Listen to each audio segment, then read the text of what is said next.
what's the big deal? I mean, is it really so bad if a woman doesn't wear a veil in church? Hey guys, thanks for checking out my new show. I'm Mary Fernandez.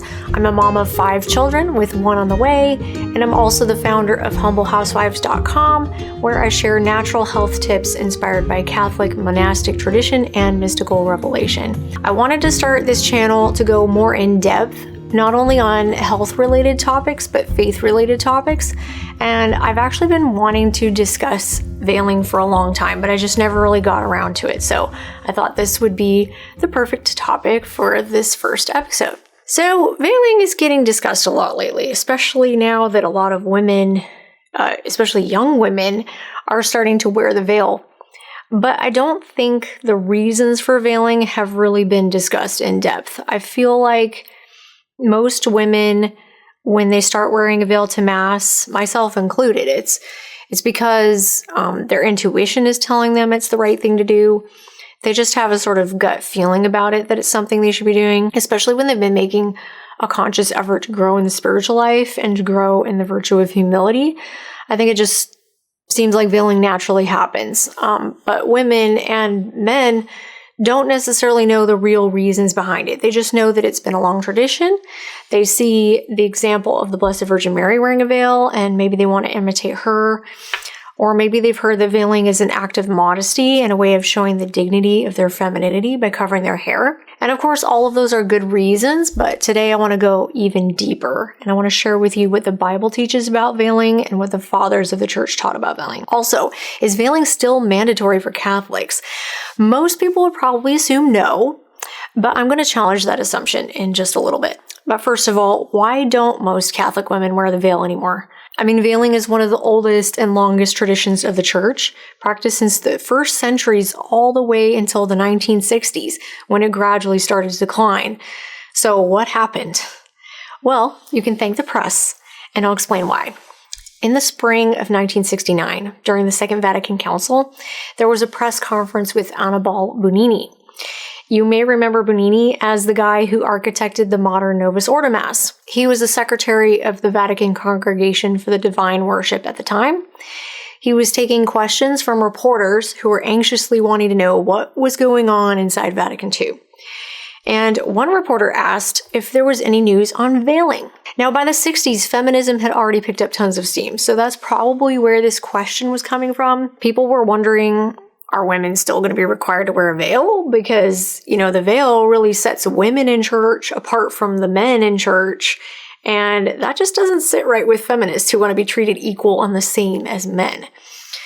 So, Bugnini answers the reporter by simply stating, veiling is not being discussed. However, as the press is wont to do, they twisted his words and ran a story on May 2nd that the law on veiling had been abrogated. Shortly after, Bugnini corrected the story and clarified that the law on veiling had never been abrogated. Here is the article published in the LA Times in June 22nd, 1969, and it reads, Bugnini said reports on May 2nd that the Vatican had ended the 1900-year-old rule were false, a terrible mistake. Monsignor Bugnini said the rule for covered heads was in the canon law codes and had not been changed. On May 2nd, the Vatican issued a decree of Pope Paul VI titled Missale Romanum Roman Missal, which listed many changes in the Mass instituted since the Vatican Ecumenical Council. Pope Paul's decree did not mention covering heads during Mass. Vatican experts said at the time that such an omission amounted to repeal of the rule. Father Bugnini had been among those quoted as saying so. This is absolutely untrue, Monsignor Bugnini said Saturday. The decree did not mention head covers because it had nothing to do with them. They are included in the canon law codes. This law has never been changed, Monsignor Bugnini said. He said the reports that the rule had been eliminated derived from misunderstandings. Well, it's very good that Bugnini corrected this misunderstanding, but unfortunately, as you can probably imagine, the damage had already been done. Lots of people had already been exposed to the false news story. And how many of those people actually saw the correction? Probably not very many. And that's how a nearly 2,000-year-old tradition started to fade away. not because the church said so, but because of a misunderstanding. But here's the thing, I'm all about preserving timeless traditions, and one ancient tradition worth holding on to is protecting your health naturally. Back in the day, our ancestors didn't just fight spiritual battles, they faced some pretty nasty physical ones too, and the remedies still have so much to teach us today. That's where I was inspired to create Mercy Oil. Inspired by the legendary Thieves Oil or Good Samaritan Oil recipe, famously used during the bubonic plague, this little powerhouse combines 5 microbe-fighting essential oils to help support your immune system every day. It's even recommended by present-day Catholic stigmatist Luz de Maria de Bonilla, the mystic who accurately predicted the disaster of 2020. To use Mercy Oil, just roll a small amount onto your neck and your wrists before going out for the day. So if you're ready to fortify your health with this time-tested blend, visit shop.humblehousewives.com and use promo code MARY at checkout to get 10% off your first order. That's shop.humblehousewives.com, promo code MARY. Okay, now we know why women stopped veiling, but why was it ever mandatory in the first place? What does veiling even mean? And is that meaning still relevant today? Or was it just a dated social custom? Well, to answer that question, we need to go back to 1 Corinthians chapter 11, where St. Paul admonishes men for covering their heads during public prayer and admonishes women for not covering their heads. He says, "But I would have you know that the head of every man is Christ, and the head of the woman is the man, and the head of Christ is God. Every man praying or prophesying with his head covered disgraceth his head. But every woman praying or prophesying with her head not covered disgraceth her head, for it is all one as if she were shaven."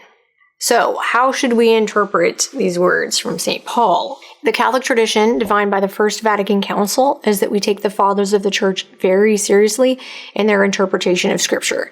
So seriously, in fact, that if the fathers unanimously agreed on a particular interpretation, then that is the correct interpretation. And it is not permitted for anyone to interpret Holy Scripture in a sense contrary to the Fathers. Fortunately, the Fathers have provided extensive commentary on this chapter from St. Paul, so that's what we're going to look at today. And the Fathers were pretty unanimous. This was not a social custom, this was a divine directive. They may have disagreed in their interpretation of some of the finer details that St. Paul gives as his reasons, which we'll go into later. But overall, their interpretation of his main point is very unanimous. So I'm going to focus on St. Thomas Aquinas and St. John Chrysostom because they have the most extensive commentary on this that I can find. But we'll also touch on what the other fathers taught about this chapter in a bit. All right, so St. Thomas Aquinas says that what St. Paul is doing here is he is laying down the law about head coverings due to the divinely ordained relationship between men and women and between men and Christ. And having laid down that law, St. Paul then goes on to give 3 proofs of this relationship. The first proof is a comparison to human nature. The second proof is a comparison to God. And the third proof is a comparison to angels. So let's unpack the first proof, the comparison to human nature. St. Paul says in verse 5 and 6, "But every woman praying or prophesying with her head not covered disgraceth her head, for it is all one as if she were shaven.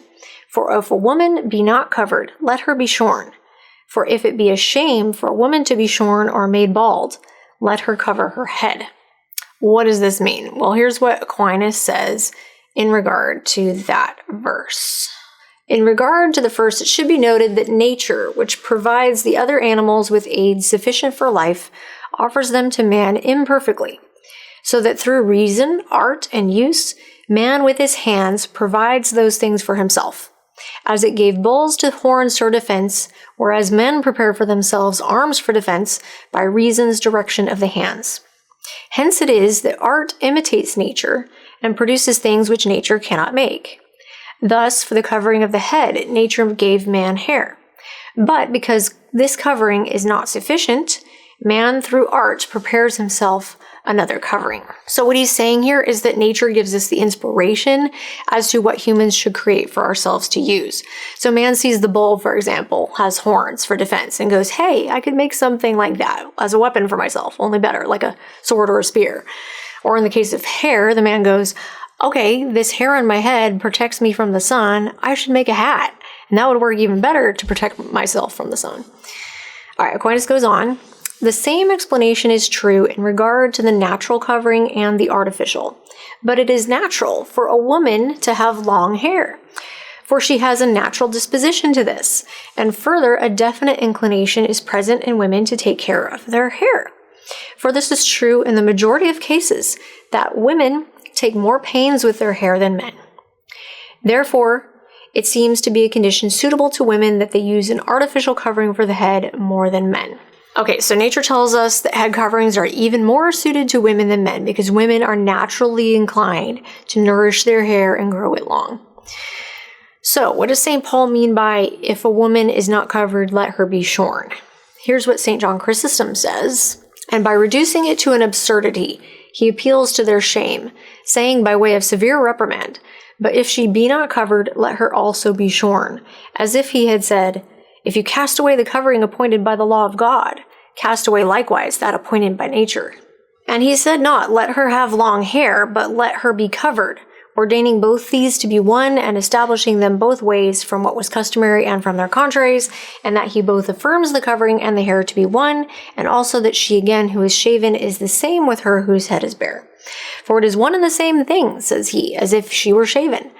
But if any say, how is it one, if this woman have the covering of nature, but the other who is shaven have not even this? We answer that as far as her will goes, she threw that off likewise by having the head bare. And if it be not bare of tresses, that is nature's doing, not her own. So that as she who is shaven has her head bare, so this woman in like manner. For this cause he left it to nature to provide her with a covering, that even of it she might learn this lesson and veil herself. Okay, so he is saying that it is not enough for women to use their hair as a covering because that is what nature provides anyway. They also need to make an act of their own free will to put on an artificial covering like a veil or a head wrap or whatever. And if the woman refuses to wear that artificial covering in church, then it's the same attitude as if the woman were to say, I don't need any hair, I'm just going to shave my head bald. So he's saying that not veiling is basically an act of rebellion against the natural order, which is of course created by God. Let's move on to proof number 2, comparison to God. In verse 7, St. Paul says, the man indeed ought not to cover his head because he is the image and glory of God, but the woman is the glory of man. Aquinas comments, we must consider why man should not veil his head but the woman. This can be taken in 2 ways. First, because a veil put on the head designates the power of another over the head of a person existing in the order of nature. Therefore, the man existing under God should not have a covering over his head to show that he is immediately subject to God. But the woman should wear a covering to show that besides God, she is naturally subject to another. Second, to show that the glory of God should not be concealed but revealed. But man's glory is to be concealed. Hence it is said, not to us, O Lord, not to us, but to thy name give glory. So, woman is naturally subject to man, which is symbolized by the veil, and woman is the glory of man, which should be concealed, especially during the Mass, because that's when we're supposed to be paying complete attention to God, right? So that's why a woman is supposed to cover her head, to conceal the glory of man. Not because women are holy and men aren't somehow. It's because the glory of man is not meant to be revealed. Whereas a man is not supposed to cover his head because man is the glory of God, and the glory of God should be revealed. Chrysostom also comments on this verse, and he says, for with us indeed the woman is reasonably subjected to the man, since equality of honor causes contention. And not for this cause only, but by reason also of the deceit which happened in the beginning. Wherefore, you see, she was not subjected as soon as she was made, nor when he brought her to the man, but of rule or subjection he nowhere made mention unto her. But when she made an ill use of her privilege, and she who had been made a helper was found to be an ensnarer, and ruined all, then she is justly told for the future, your turning shall be to your husband. To account for which, it was likely that this sin would have thrown our race into a state of warfare. For her, having been made out of him, would not have contributed anything to peace when this had happened. Nay, rather this very thing would have made the man even the harsher, that she made as she was out of him should not have spared even him who was a member of herself. Wherefore God, considering the malice of the devil, raised up the bulwark of his word, and what enmity was likely to arise from this evil device, he took away by means of this sentence, and by the desire implanted in us, thus pulling down the partition wall, that is, the resentment caused by that sin of hers. But in God and in that undefiled essence, one must not suppose any such thing. Okay, so the reason why woman is subject to man is not because that was God's original design. It's because of original sin. Eve was created to be Adam's helper. And so it's especially ironic and hurtful that she was the one who helped him commit the first sin, losing their original state of perfection. God knows that Adam and his children would be resentful of the woman because of the sin. So he says, okay, let's take away the sting. Let's make woman subject to man from here on out. And so that way we can restore harmony between the man and the woman. Okay, now we come to the third proof that St. Paul gives for veiling, and that is the comparison to the angels. In verse 10, therefore ought the woman to have a power over her head because of the angels. Now, this is the most mysterious verse, and the one verse where the fathers seem to disagree ever so slightly as to the correct interpretation. To explain what St. Paul means by because of the angels, I'll refer to Cornelius a Lapide's commentary since he sums up what each of the fathers say. Number one, the literal sense is that women ought to have a covering on the head out of reverence to the angels, not because angels have a body and can be provoked to lust, as Justin, Clement, and Tertullian thought.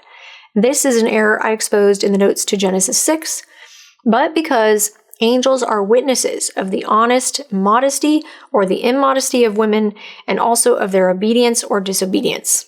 So Chrysostom, Theophylact, Theodoret, St. Thomas, Anselm. So those are all the fathers that agreed with that interpretation. The second interpretation, Clement understands by angels good and holy men. And the third, Ambrose, Anselm, and St. Thomas take it to mean priests and bishops who in Revelation 2 are called angels and who might be provoked to lust by the beauty of women with uncovered heads. Okay, so there are three interpretations, all of which can be correct at the same time. And that is that one, the angels are witnesses of modesty or immodesty, obedience or disobedience. And of course, the angels are especially present in church at the holy sacrifice of the Mass. Two, the word angels can also refer to good and holy men, like those sitting in the pews all around you who might be distracted by the beauty of a woman's hair. And three, angels can also refer to priests and bishops who can likewise be distracted. So at this point, you may be thinking, that's all very interesting, but what's the big deal? I mean, is it really so bad if a woman doesn't wear a veil in church? Well, St. John Chrysostom answers the question. He says, what sort of a crime it is, learn now from hence. Symbols many and diverse have been given, both to man and woman, to him of rule, to her of subjection, and among them this also, that she should be covered, while he has his head bare. If now these be symbols, you see that both err, when they disturb the proper order, and transgress the disposition of God, and their own proper limits, both the man falling into women's inferiority, and the woman rising up against the man by her outward habiliments. For if exchange of garments be not lawful, so that neither she should be clad with a cloak, nor he with a mantle or a veil, for the woman, says he, shall not wear that which pertains to a man, neither shall a man put on a woman's garments. Much more is it unseemly for these things to be interchanged. For the former indeed were ordained by men, even although God afterwards ratified them.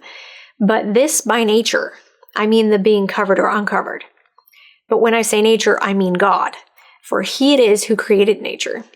When therefore you overturn these boundaries, see how great injuries ensue. Okay, so here Chrysostom is drawing an analogy between cross-dressing and head coverings. He's saying that the proper attire or clothing for women versus men is a man-made idea, even though God sanctioned these distinctions afterwards. However, covering or uncovering one's head is ordained directly by God himself through nature. So, If we know instinctively that cross-dressing is wrong, then how much more wrong is it to inappropriately cover or uncover your head? By the way, the universal interpretation of the Fathers on St. Paul's teaching here is that it is equally bad for a man to walk into church with his head covered as it is for a woman to be uncovered. The first one, I think, is easier for us to understand today because I think we still have this instinct that men ought to remove their hats when entering a church. That's pretty standard. Even today, I mean, I think most people would consider it rude for a man to keep his hat on inside a church. But what we've lost today is this sensibility which St. Paul and the Fathers had, that it's equally as bad for a woman to walk into church with her head uncovered. But how bad is it exactly? Well, Chrysostom answers again, and tell me not this, that the error is but small. For first, it is great, even of itself, being as it is disobedience. Next, though it were small, it became great because of the greatness of the things whereof it is a sign. However, that it is a great matter is evident from its ministering so effectually to good order among mankind, the governor and the governed being regularly kept in their several places by it, so that he who transgresses disturbs all things and betrays the gifts of God and casts to the ground the honor bestowed on him from above. Not, however, the man only, but also the woman. For to her also it is the greatest of honors to preserve her own rank, as indeed of disgraces the behavior of a rebel. So it's an honor for a woman to cover her head when praying or prophesying in public, and it is a dishonor for her to do those things uncovered. And again, St. Paul says that a woman's hair is a glory to her because it is given to her for a covering. Verse 15. But if a woman nourish her hair, it is a glory to her, for her hair is given her for a covering. Chrysostom comments, and if it be given her for a covering, say you, wherefore need she add another covering? That not nature only, but also her own will may have part in her acknowledgement of subjection. So, once again, it needs to be an act of free will, an act of submission to God's will, and that is why the veil is necessary. Speaking of submission to God's will, this is something we're called to strive for every day and every moment of our lives. What does God want me to be doing right now, in this present moment? How can I transform even the smallest tasks, whether it's working, doing the dishes, driving the kids somewhere, into great acts of love for God? This is the wisdom the saints have shared with us throughout the ages, culminating in the profound teachings of Jesus to servant of God, Louisa Piccarreta. The heart of this teaching is to love God in every little thing we do and to invite Jesus to join us in those moments, so that, like St. Paul, we may hope to one day say, "It is no longer I who live, but Christ who lives in me." If you're ready to embark on a journey into the divine will, I've created a 365-day boot camp to help guide you.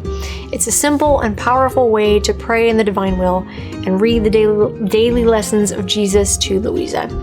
And the best part is it's completely free as an email subscription. Just sign up at divinewillbootcamp.com to start receiving your daily emails. If you'd like to support this podcast, there's an option to make a donation when you sign up, but that's entirely optional. Again, visit divinewillbootcamp.com and take your first step toward living every moment with Christ. Okay, so is veiling still obligatory today? Most people would probably say no. Veiling has been largely out of practice in the Roman Church since at least the 80s, and nobody's been enforcing the rule. But let's get into the nitty-gritty of the canon law and see what we can learn. Now, a little history lesson. Prior to 1917, the Church's legal system wasn't organized into a single unified code. Instead, canon law was just a diverse, decentralized collection of sources. So in 1904, Pope Pius X started the process of codifying canon law to simplify and clarify the rules of the Church in one place. This became the 1917 Code of Canon Law, promulgated by Pope Benedict XV. Canon 1262 of the 1917 Code stated, "It is desirable that, consistent with ancient discipline, women be separated from men in church. Men in a church or outside a church, while they are assisting at sacred rites, shall be bareheaded, unless the approved mores of the people or peculiar circumstances of things determine otherwise.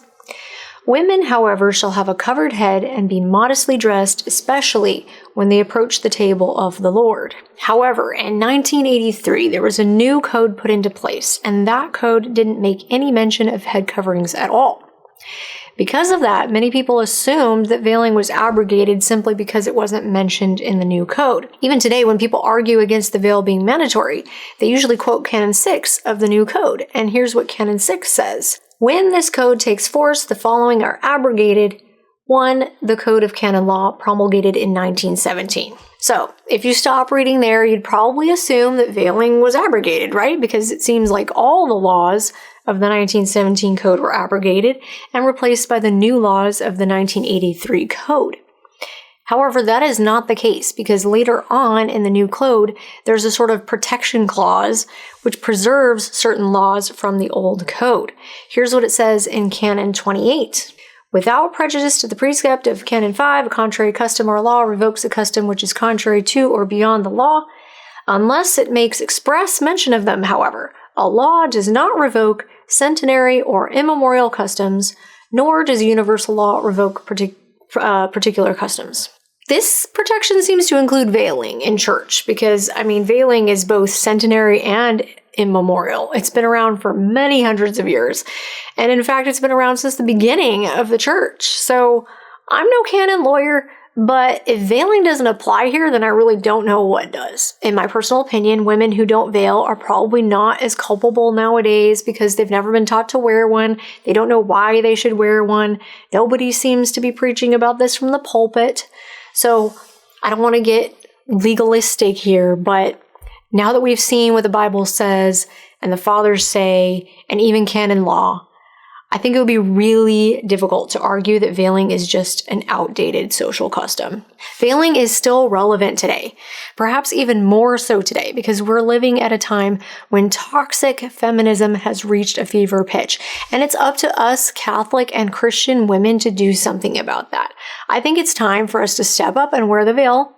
Whether we're required to or not, that really doesn't matter because it's supposed to be a free will choice anyway. Our identity as women has been under attack for so long now. It's high time that we took our femininity back, and wearing the veil, even if you're the only one in your entire church, wearing the veil is an important step to reclaiming that honor that's rightfully ours as daughters of the living God. Fortunately, many women today, especially young women, are starting to do that. I'm always fascinated when I hear various reasons why women decide to start veiling, but what's particularly interesting to me is that there seems to be a phenomenon where women are actually having mystical experiences of Jesus and Mary, urging them to veil.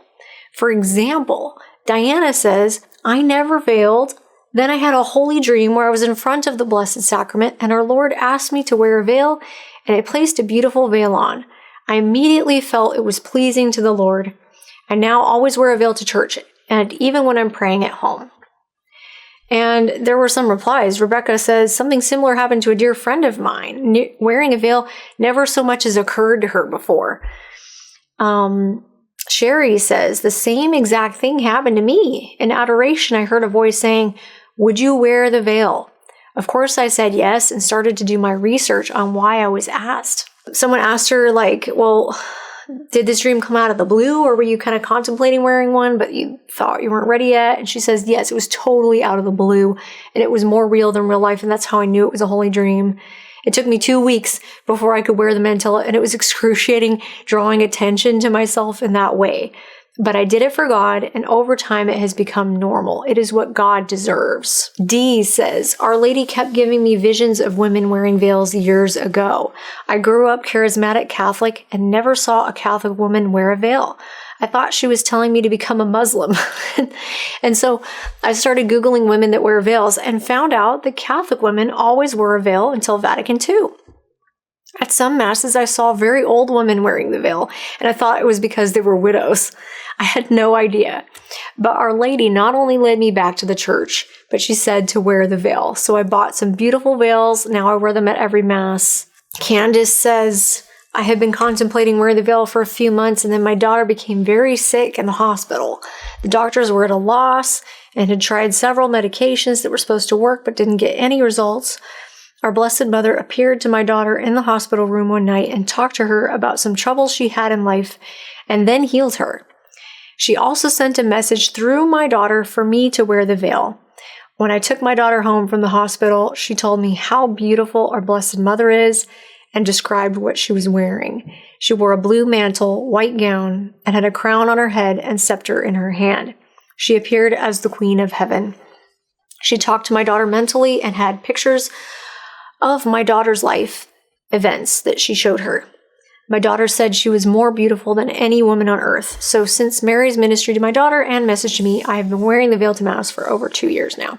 Before we wrap up this episode, I want to bring your attention to an interesting document from the Congregation for the Doctrine of Faith, which I think really highlights the problems in the church caused by the loss of veiling. The document was written in 1976, and it is called Inter Insignioras, on the question of admission of women to the ministerial priesthood. If you don't know what the Congregation for the Doctrine of Faith is, it's a congregation founded by Pope Paul III in 1542 with the objective to, quote, spread sound Catholic doctrine and defend those points of Christian tradition which seem in danger because of new and unacceptable doctrines. So the purpose of the congregation is to defend sacred tradition against the attacks of modernist ideologies.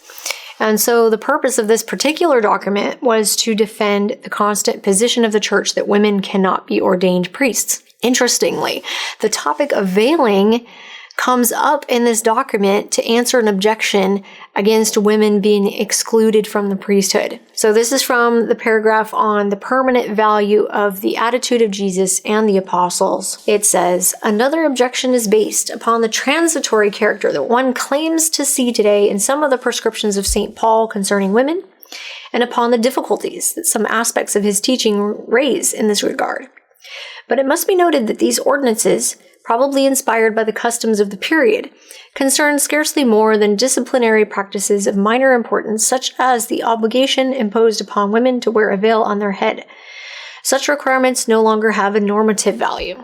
Now, when they say these requirements no longer have a normative value, I'm assuming that the congregation here is referring to the obligation for women to wear a veil on their head at all times, not only when praying or prophesying in public, because throughout this document, the congregation defends the teachings of Jesus, the apostles, and the fathers. And in the same paragraph, they go on to defend St. Paul's teachings in regard to women. In particular, they're defending his teachings on the basis that they were pertaining specifically to what women are supposed to do in church, in the Christian assembly. They even say that his teachings are a divine directive. For St. Paul, this prescription is bound up with the divine plan of creation. It would be difficult to see in it the expression of a cultural fact. Anyway, what's the most interesting to me is just the mere fact that head coverings are even brought up in this document about the priesthood. I mean, that shows that veiling is one of the things that modern feminists hate. And the fact that we've stopped veiling has been used by them as leverage to insert themselves into the priesthood. That's very telling, and it shows how important it is for us women to wear the veil today.